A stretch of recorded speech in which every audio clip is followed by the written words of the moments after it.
Hi, this is Nancy Yearout, and welcome to my show, High Road to Humanity.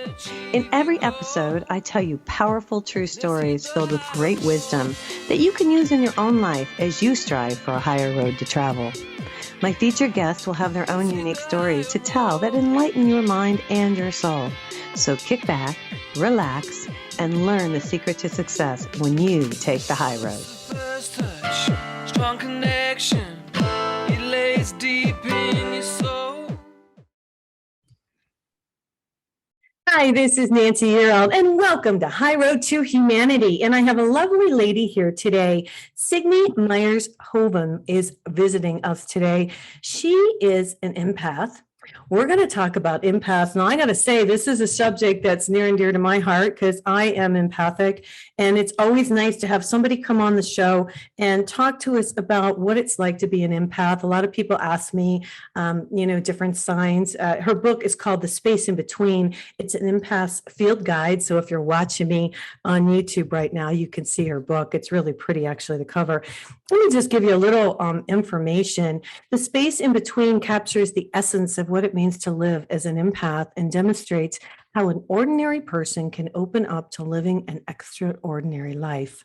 Longtime spiritual counselor and season guide, Signe Myers Hovem takes readers on a journey through her life, demystifying empathic receptivity, and reveals that it's not a gift or power, but a feature of one's sensory perception and intuition, an ability that allows us to live in extended communication with nature and humanity. So that's what we're going to talk about today. And so make sure you guys subscribe to the channel and share the show with your friends because it's a good one. And if you want a psychic reading, go to my website. I should say that before we get going, nancyyearout.com, and just click on book. Before I bring her on, I pulled this up because I am in New Mexico, and this came from Fox News. And this says Rust actor described life-threatening shooting scene before fatal accident involving Alec Baldwin. And I just want to bring this up because this happened outside of Santa Fe. So it just says an actor who was involved, who was in a different scene involving firearms on the set of the movie Rust, is speaking out about his life-threatening experience. Now, several members of the cast and crew are speaking out following the accidental shooting, with Alec Baldwin discharging a gun on the set that he believed to be unloaded. The incident left cinematographer Haina Hutchins dead and director Joel Souza wounded. New Mexico-based actor Ian A. Hudson spoke to TMZ about his experience shooting a previous scene that involved guns. Hudson's played an outlaw who's eventually gunned down. While filming his death scene, the actor explained that he noticed a lot of things that he believed were unsafe when it came to handling the firearms and making sure the cast and crew were clear of any danger. Hudson's noted that there were cameras and crew positioned behind him on the set in the direction of real guns that were loaded with blanks were being fired while he was in the scene and thus directed in the line of fire. He said they were protected by shields. This is some crazy stuff. I just want to, bring this to people's attention that there is an investigation going on in Santa Fe County. So that's happening right now. Just a sad, sad situation for us here in New Mexico and for, all the people in the movies, because this is a really, this is something that shouldn't have happened. And so, if you're going to have a firearm, got to make sure you know how to handle it. So I just want to say that. Take some classes. That's the way to go. Anyway, I'm here today. Signe, do you have anything to say about that, Signe? What's going on over where you're at? Anything like that happen? No, here, they have very strict gun laws. Even tell everybody where you are, first of all. I'm sorry. I'm talking from Oslo, Norway, just outside of Oslo. And I'm American. I'm originally from Colorado, but my husband is Norwegian. And so we've tried, a little bit there, a little bit here, but it seems that we spend more time here in Norway. Mm-hmm. And I'm very sad to hear about the incident. And if there is, if it does get revealed that there is like a chronic issue with safety, then I tend to point to the energetic principle of everything as above, so below. So if there is problems or troubles within a community or an organization, you need to look at the top, because the belief system, right, the programming will come down into the lower realm. So if there was an issue with safety, then, I would hope that, it would be looked at overall as opposed to just one individual. Yeah, negligence. Well, I think people, honestly, to be honest with you, I'm here in New Mexico, and a lot of people, we live in the desert, and you don't have to drive very far. And, in between here and Santa Fe, where you can just pull over and you can shoot because there's nothing out there. And so I can imagine that these guys were probably, just practice shooting in between, like this guy was talking about. He could hear the shots behind him. And then when it got time for him to practice, I think they didn't realize there were live rounds. Because it was, you know what I mean? So it's just it's just negligence. It's pure negligence, which is a really sad situation. And you respect physics of a gun, whether it's blanks or a real ammunition. Right. I mean, I think it's very easy for people to check out about, ignoring the physics of being in the physical realm. It's about, even driving a car. You can be very mindless and careless and not take into account that you're driving a ton of metal that will inflict real damage. That's a wonderful analogy. Thanks for sharing that. Let me read your bio. Signe Myers Hovem is here today. She's created homes on 5 continents over 20 years. She's raised 4 uniquely sensitive children, pursued a special education lawsuit, appealed to the U.S. Supreme Court, volunteered in hospice in Texas and an orphanage. Oh, wow. Where is this? Azerbaijan? Yeah, Azerbaijan. Okay.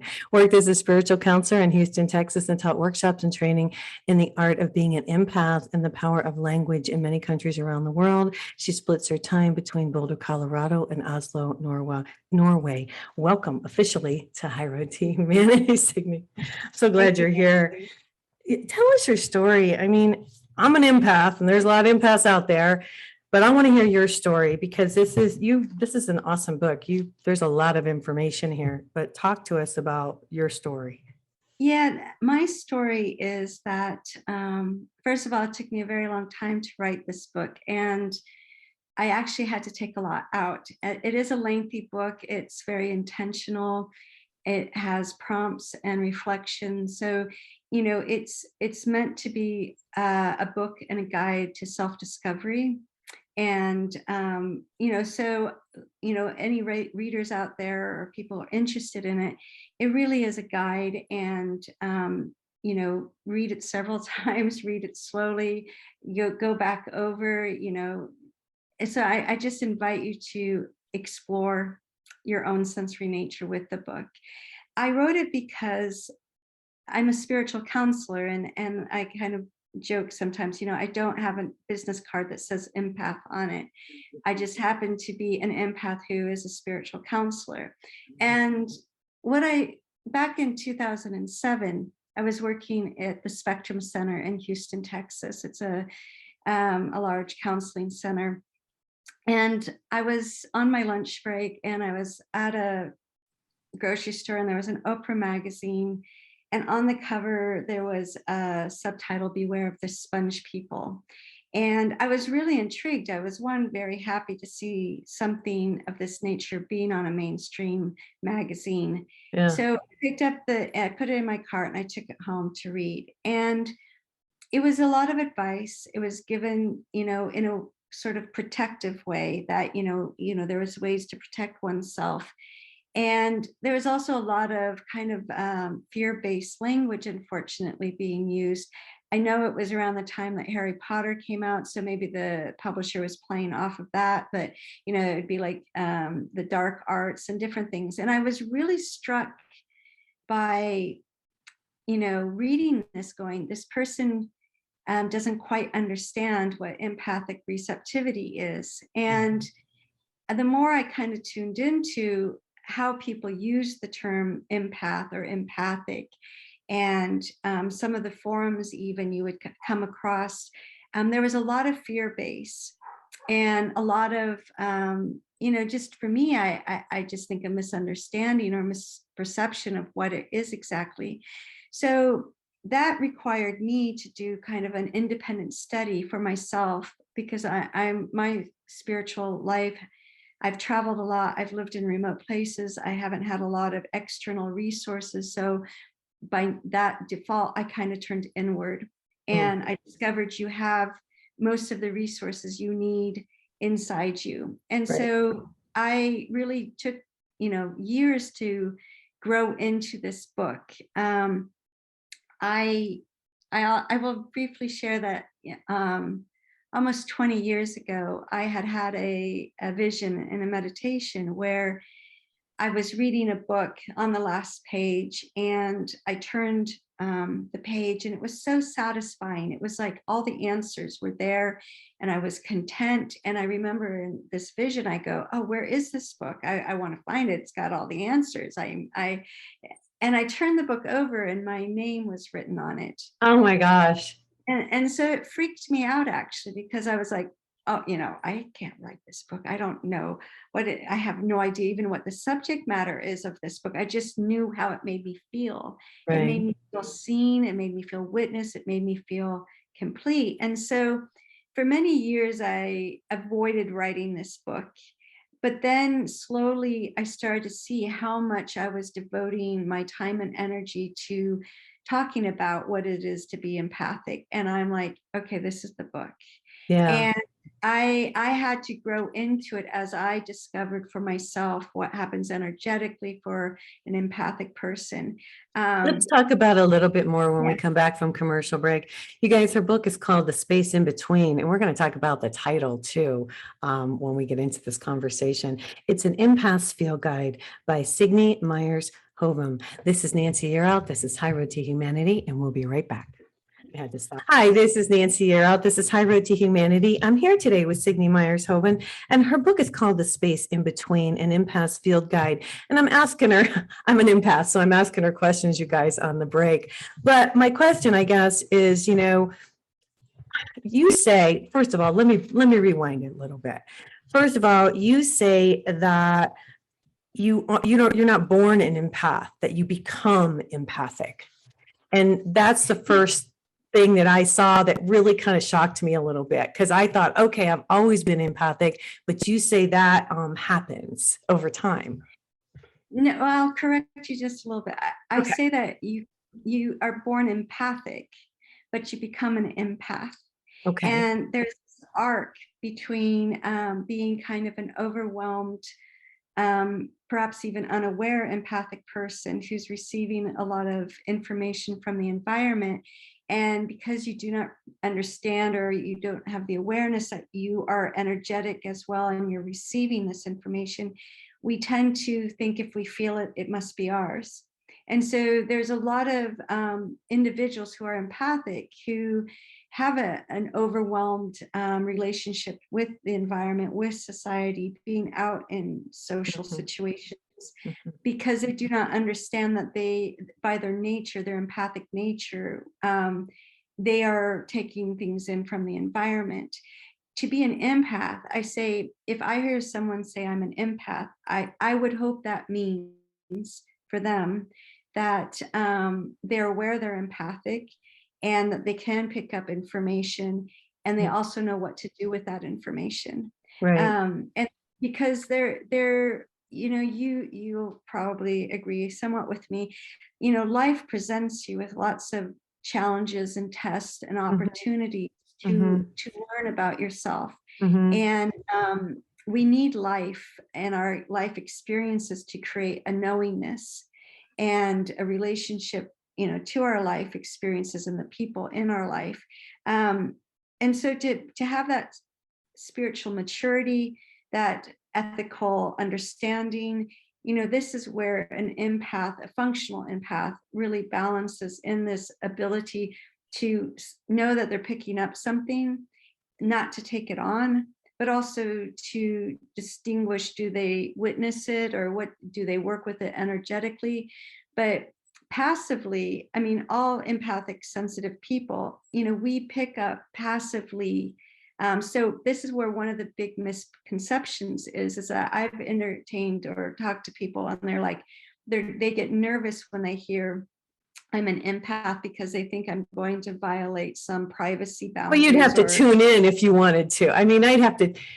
Well, and here's the thing. Can I stop you there? When I'm doing a psychic reading for somebody, I tune in. But if I'm just with somebody, I don't tune in. But I want to. Here's where there's a disconnect and where I want you to kind of help a little bit. And I think there's a lot of people out there having the same situation. You know, sometimes I pick up stuff I don't want to. Right. Yeah. So what do you do with that? Like, you know what I mean? There's kind of like that, you know, if you're doing a reading, you're picking it up because you want to help a person. But then if you meet somebody who, you know, and then you pick up some information, it's hard because, you know, you'd like to say something, but you can't do that because ethically you need to keep your mouth shut. So it's a difficult game. You know what I'm saying? Yeah, I think you being that you do psychic readings, you're in a different level of this, and you have to discern what is in the highest good of this person to hear. Mhm. And whereas if you were just, you know, in your daily life as an empathic person and you pick up something, um, you know, you maybe don't have to be that discerning in the sense that who are you going to tell? You know, especially a lot of the times we pick up stuff, it's from random strangers. Right. It's you know, the origin of the transmission is not immediately known to us. And yet if it's impacting you, if it's making you shut down, if it's making you you know, need to check out, then I would say that you need to kind of develop more strategies to say, okay, I've received this information, and what I do is I make it, it's not personal, because most of what we're picking up is stuff that people have not processed. And so they're not even aware that this can be picked up by sensitive people.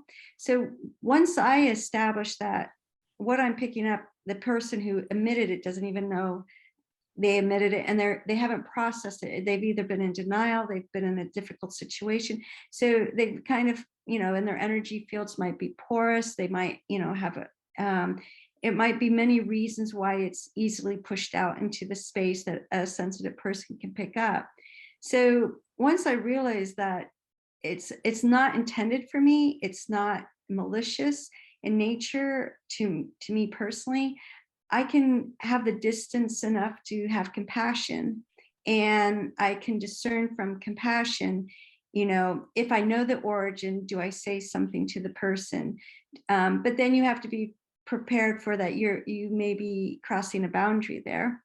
Or, you know, is it witnessing, saying a prayer enough?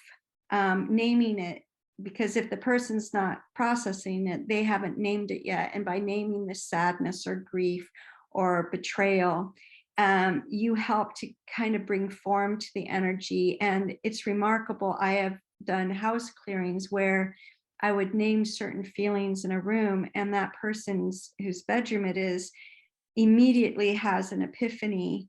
And it's because I assisted only in the fact that I named something. Right. Our words, of course, have a lot of power. Well, and let's rewind a little bit. You talk about empathy is now being studied. There are so many empathic people on the planet right now. I do a lot of interviews. And, you know, I have realized, and since I'm an empath, and I started to study it, and I see there's so many more people who are saying, you know, they're empathic too. But I almost feel like, and I want to get your feeling on this, is that we're all here at this time for a reason, because the world, the earth, the energy of us who are empathic need to be here to help raise that vibration and help the people. What do you think about that? Oh, definitely. I have a bit in the book called Boots on the Ground. Yes. And I talk about the energetic blueprint of an empath person, you know, their connection to the earth, you know, being maybe emotionally sensitive, and being also driven to be an agent of change or to be an advocate and steward of higher consciousness. It's not always an easy path, though. It's I not. also say that if you identify as an empath, you're on a spiritual path. Right. And that's because your sensitivity is going to make you do inner work to hone up what is your triggers, what is your stuff, so that you can more easily discern when you're picking something up from the environment versus you just reacting to a trigger. Mhm. So our sensitive nature is also kind of expanding us, because we could stay in the physical realm where empathy is, and our five sensory network is, but empathic sensitivity is also saying you are more than just the physical, you are also energy, Mhm. and let me teach you about that. Mhm. And so it is truly a teacher and a guide and authentic aspect of yourself. And we're hardwired. And that's why I feel sometimes, the people who go to the gift and the power of it, they're compensating from the years before when it was you had to protect yourself. I know. And I'm just like, it's we're hardwired. I say in the book, if you had a car and you had a flat tire, um, would you feel fortunate, like it's a gift and a power? But no, it's just part of the functionality of a car. And that is our nervous system, and that's our sensory perception. And the more we tune into it, the more authority we have over our own body. Right, right. Well, and I only know from myself what happened to me. And as I became more and more, I've always been intuitive, I've always been psychic, but the more I meditated and brought in the energy and the higher vibrations, the more empathic I become. I've had happen to me a couple times. I'll just ask you this because I always like to get opinions. There was a gentleman who was a realtor, and he was a young guy, kind of a big guy, really nice. And he came to our house, and I had a house in Texas that I was going to put on the market. But his energy was so strong that when he started to talk to me, he was right here. I couldn't breathe. I was like, it took my breath away, and I didn't know what had happened. And then I had asked a friend of mine, what happened? And she said, you're such an empath. His energy was so strong, you couldn't take it, it was too much for you. It was overwhelming. Talk about that for a minute, because it just shocked me, to be honest with you. Yeah, that's Yeah. really interesting. In yoga, for example, they talk a lot about, the breath Right. and different power centers. And so somebody who can speak from their diaphragm, they have more power to it, but energetically you have tones and frequencies and vibrations. Right. And you have to be, there's this awareness that somebody who speaks from that soulful place that's down in the seat of the soul, it can have a resonance that really emanates outward. And if you're not grounded, if you're not, kind of matching the The frequency, frequency. Yeah.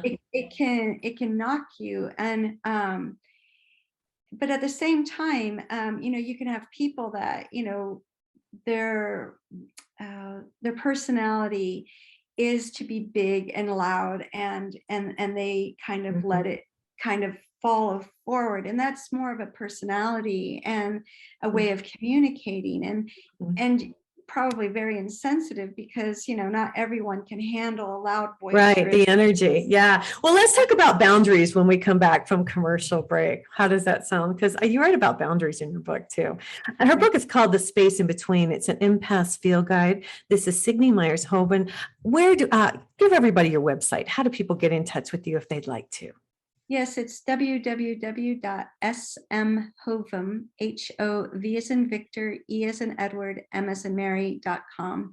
And book links are there. You can also go to your local bookstore or Amazon, Is or it out? It's out right now, isn't it? yeah, it came out Okay. October 12th. Okay, October 12th. All right, cool. This is Nancy Yearout. This is High Road to Humanity, and we'll be right back. Hi, this is Nancy Yearout. This is High Road to Humanity. I'm here today with Signe Myers Hovem.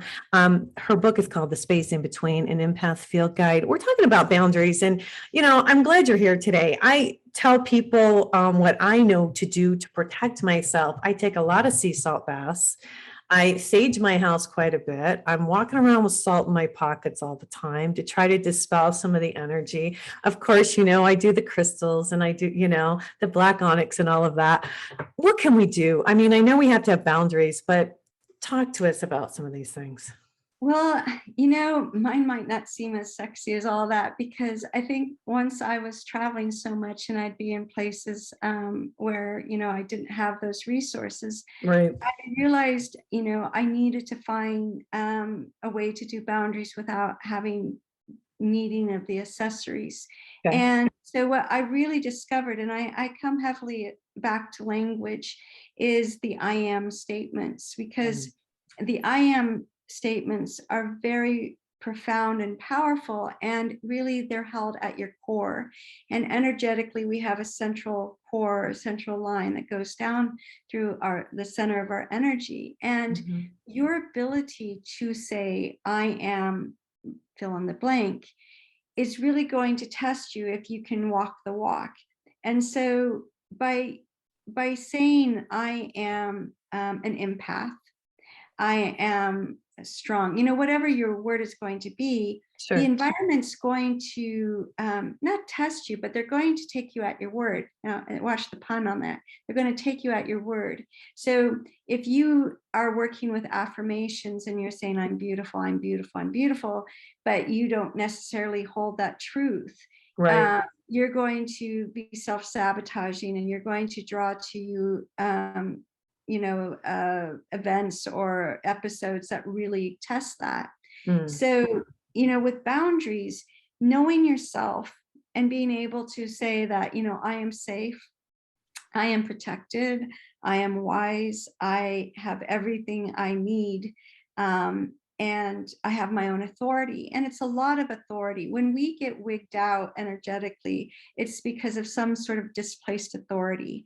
Mhm. Somehow our subconscious mind is thinking that thing over there is more powerful than me, or Somebody got that. in our bubble and we believed it.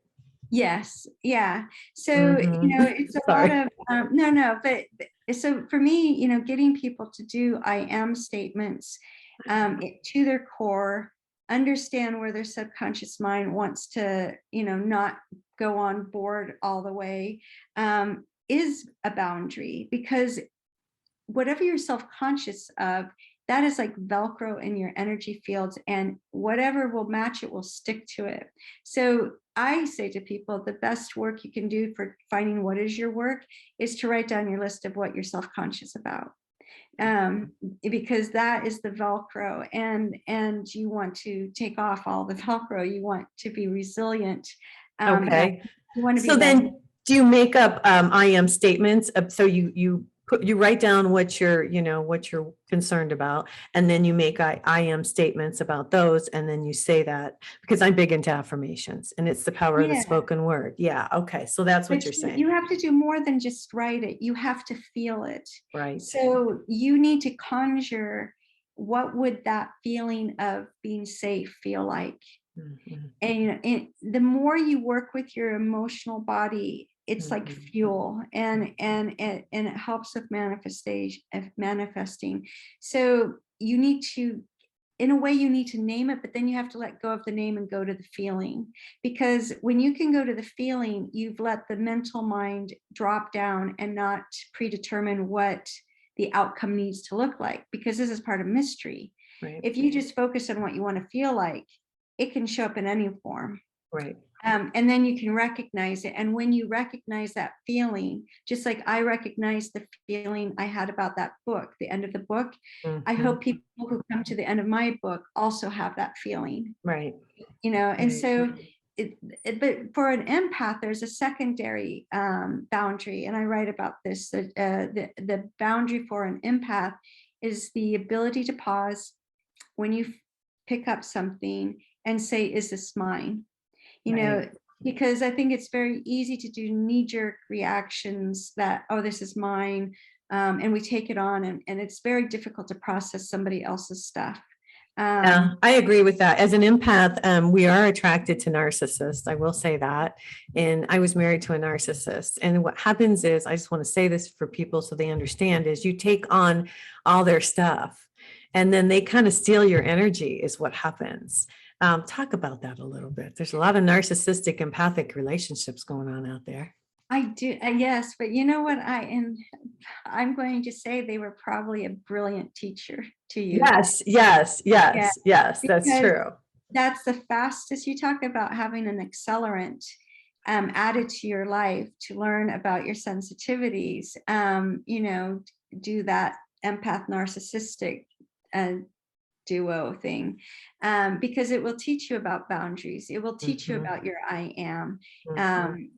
Hopefully when you evolve out of that, you will be stronger, more resilient. You know yourself, you have more authority, you have more energy, and you're not as willing to go down that path again. Right. Well, because you realize you're being drained. You realize that they're draining your energy. And I think that's something people don't realize. There are energy vampires who drain our energy, and especially narcissists, So they like empaths because we're empathic. Right. But I have to say too that, there's a lot of people that are that drain people without realizing. Right. They don't recognize that that's what they're doing. Right. And so, but then again, there's people who do it intentionally, that do have an energetic understanding, and they do it intentional. And that's, quite selfish. It's in my definition of selfish. If I've seen that too. I've seen that too, where somebody was really evolved, and I'll just mention this really quick, and they were stealing energy, and that I've experienced that too. Or and I didn't realize that people were that underhanded that they would do that kind of stuff because they were trying to heal themselves. Yeah, I want to share a story. Okay. I believe I'm going to share this, but it's appropriate because I want to say something. You can't, if someone's taking your energy, they can only do it because you allow it. Right. And this is where the work begins, and when you stop being a victim, because you have to at some level understand that you let it happen. And I was working with a mentor many, many years ago in Houston, and she was dealing with a very kind of obnoxious energy. And, she kind of let the class know that she's kind of distracted because she's dealing with this energy. And then later in the afternoon, I became very ill. Right. And, I started to display a lot of kind of the symptoms she was. And she saw that, and she looked at me and she goes, why are you experiencing this? You have obviously ported in to my energy system, and now this is kind of passing between us. And she wasn't being confrontational, but she was really trying to help me understand that, she was like at that point in my life when I was still learning a lot, I had kind of made her not necessarily a guru, but I had idolized her. And when we idolize people, we displace our authority to them. And that is the quickest way that you get a cord to somebody else. Because you think they're great. And so, got it. Yeah. Well, it's one way of just explaining this dynamic. So what'd you do? I had to take responsibility that I had taken my energy over to hers. I pulled it back. I asked for forgiveness for myself. How'd you pull it back? Energetically, you can, feel a cord, or you could imagine it. If you sit in meditation, you could just imagine this cord, and I don't just rip it because that's kind of harsh. Cut it. I have always cut them. But if I have time, do I have time to share one more? Of course, we got 3 minutes. Yeah, go for it. Okay. So when I have people, clients, or whatever happens, and people try to cord into me, and I experience it, I don't just rip it out and say, no, you don't. What I do is I lift up these cords because in some weird way it's flattery, because they have mistaken me for source. And so I lift these cords up to what I call a vertical cording, which is to the source. And I offer to them, what you're looking for is actually your own direct link to your source. And here, let me help you. And I wish you well. But I am not your source. So, this is not going to happen.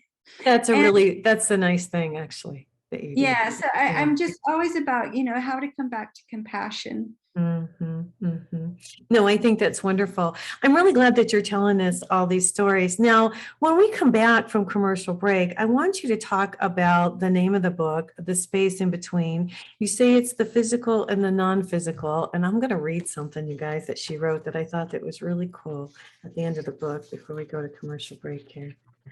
And it's called The Space Between. The space between me and you is no further than quality in me that you represent. The space between me and you is absent when I find that you and I are one. And in that, my freedom, I have won. And that's by Signe Myers Hovem. Okay, this is Nancy Yearout. This is High Road to Humanity, and we'll be right back. I'm here today with Signe Myers Hovem. Her book is called The Space in Between. She's talking to us about empaths. I want to talk about the title of the book. Tell everybody about The Space in Between.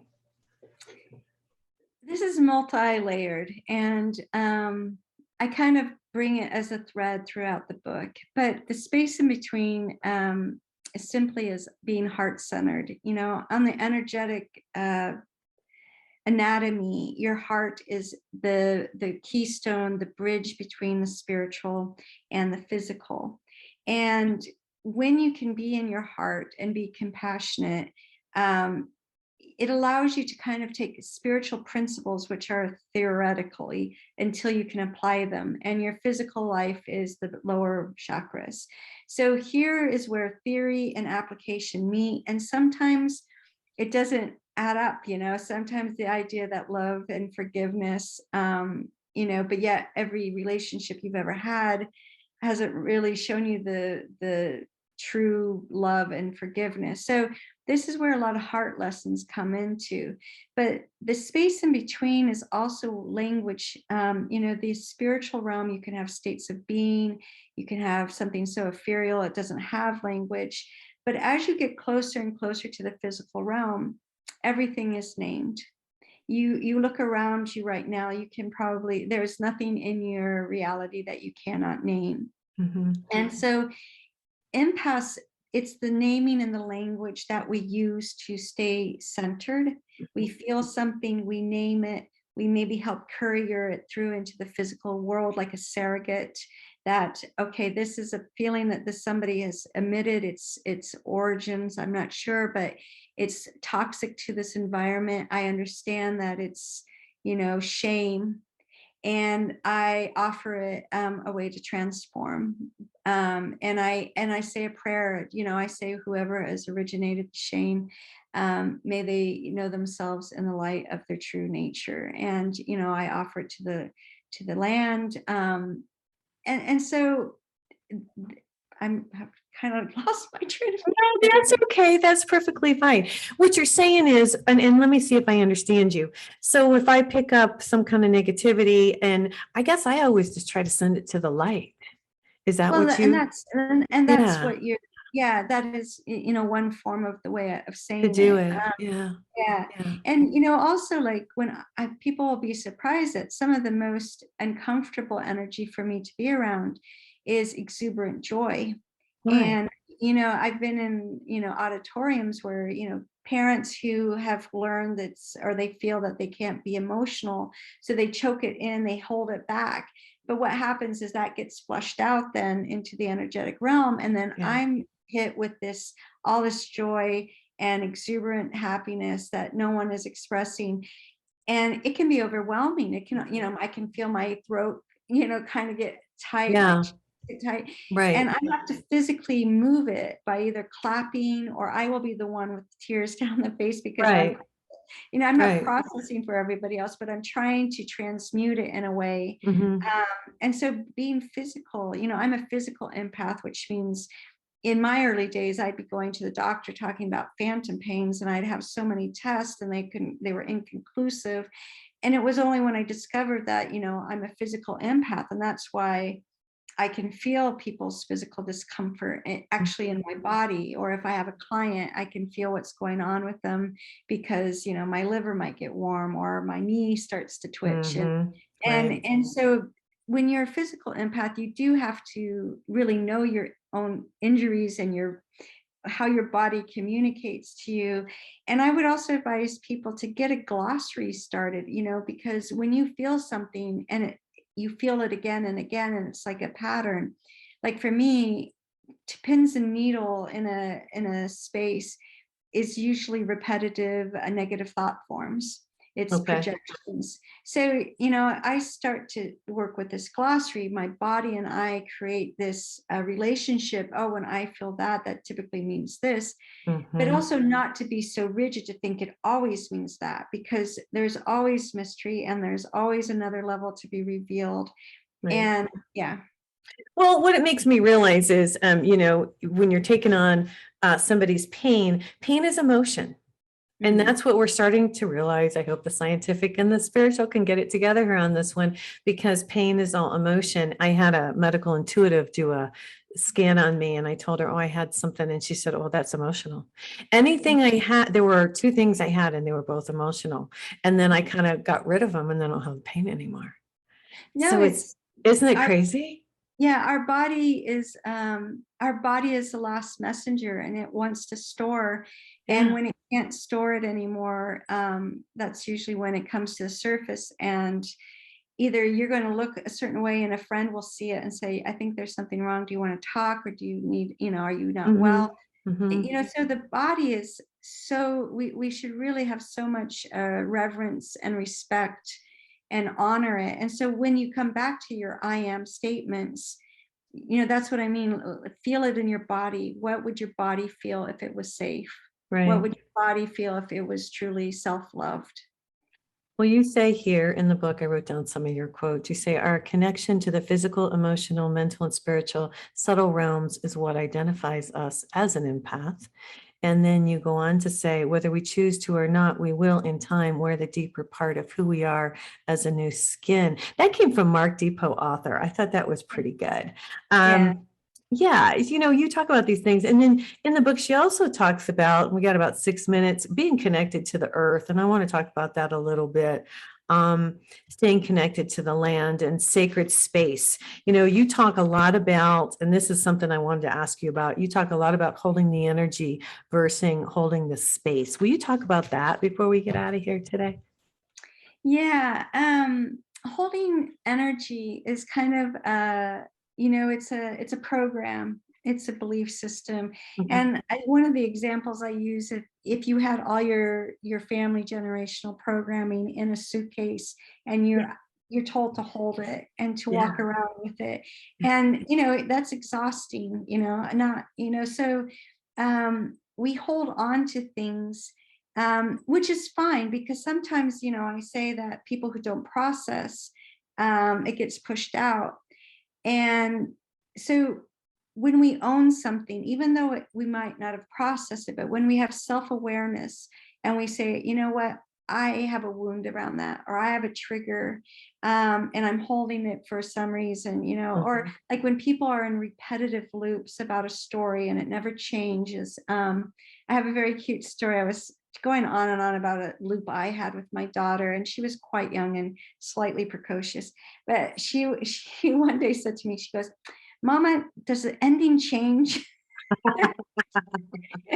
I was like, touche. Yeah, that's You know, great. so that is kind of the holding on. But holding space is this expansive, if you could almost think of it as a uterus, or something in which life can grow from, and it needs to be respected, and it needs to be nourished, and it needs to be loved, and it needs all the components that would make life thrive. And you're protective of it, but not out of fear, but out of reverence. It's just, Reverence. I love yeah, it. So wait a yeah. minute. So let me understand this. So instead of holding on to those programming stories that we play in our head all the time, what you're saying is release all that and then just hold the space of a nice balanced energy field. Is that what you're saying? Yeah, but also with Okay. the intention that that expands, and your knowingness of yourself and your authenticity emerges. And it's funny, if you have something that's cramped, and it can't grow, like a plant. You put a plant in a pot that's too small for it. Right. Well, it will grow and it'll grow, and then eventually it will impact its ability to grow and thrive. Mhm. And that's why it's important to really check in, with whatever dreams or goals that you have, or just your own intentions to be heart-centered. What is your container? Are you allowing yourself to have enough stimulation, enough creativity, enough openness for mystery to meet you? I see what you're saying. Be open. Be open. Yeah. I don't know. My goal is to stay balanced. But as an empath, I guess I really am careful. I'll ask you this before we get out of here today. And I think a lot of us are careful about going out into crowds and who are around and that type of thing. I'm always putting white light around myself just to kind of protect myself a little bit, because I'm pretty bright out there in the world. What can you tell us when we go out into the world to kind of shield ourselves a little bit? Yeah. It's interesting you talk about balance, because I state in the book that, if you were to define an empath or an empathic person, is that we sense balance. Right. And there's even a carpentry tool called a spirit level. And this is what our function and purpose is, with humanity's evolution, is keeping balanced and not woggling off too much. And Mhm. that takes a lot of inner work, and it takes an open heart. And so when you go out and you're in environments that aren't necessarily conducive for you to feel open and thriving, and you feel like you want to shut down, you need to, practice coming back to your I am statements, hold your authority. But also there is a technique where when you see something that you do not resonate, you simply say, I am not that. And when you Oh, see something that you do resonate with, like for me, I see a rose, I see the ocean, I see nature, I yeah, see act of kindness, and I say, yeah. I am that. I am that. Because the more you connect to what you hold in your heart, Mhm. you're building, you're collecting, you're nourishing yourself, and Mhm. you're also reprogramming your subconscious mind. Yeah. Because the fear and the programming and the limited belief systems, that those are all programs running out of your subconscious mind. And so when you see something like somebody being rude, and it makes you uncomfortable, because your emotional body will respond. It might make you grimace, it might make you feel nauseous, Mhm. because it's personal when you can kind of see somebody being rude, Right. and you can say, I am not that. But when And you with become more balanced, people don't do that as much. no, and you don't, and you see it in a different, you don't see it See it as off. differently. Yeah, Yeah. yeah, yeah. I see in a different light. Yes. Yeah. Yes. You see as for more compassion. Yes. Yeah, that's what I thought. Hey, now if people want to get in touch with you, do you book appointments or what do you do? Yes. I do, because I travel quite a bit. Yeah. I do a lot of remote work. So Zoom, we'll Perfect. talk for a half hour, and then I do remote energy work. And so Fabulous. there's that. And, there's also the spiritual counseling is, really helping people come back to their center and their own creativeness, and Fabulous. looking at where they might feel separation consciousness, that where they're still looking outside themselves Right. instead Instead of of inside. Yeah, yeah. I'm with you. Give out your contact information before we get out of here one more time. Yes, it's Signe. www.smhovem.com. Okay. And this is Nancy Yearout. Thanks for coming on the show today. I really appreciate it. You taught us a lot. The book is called The Space in Between, an Empath Field Guide, you guys. This is Nancy Yearout. This is High Road to Humanity. Everybody take care and God bless. Bye-bye. Thank you so much. You're welcome. Connect the dots and keep the motion. Can achieve your goal. Let's hit the higher road. Hey, you guys, join me next week on The High Road for more stories filled with wisdom, love, and hope for our future. Have a fabulous week, and know that by staying on the high road, you will make it to your destination. Visit my website, nancyyearout.com, where you can book a private session to learn how to tap into your own abilities. And check out my YouTube channel. It's Nancy Yearout's High Road to Humanity.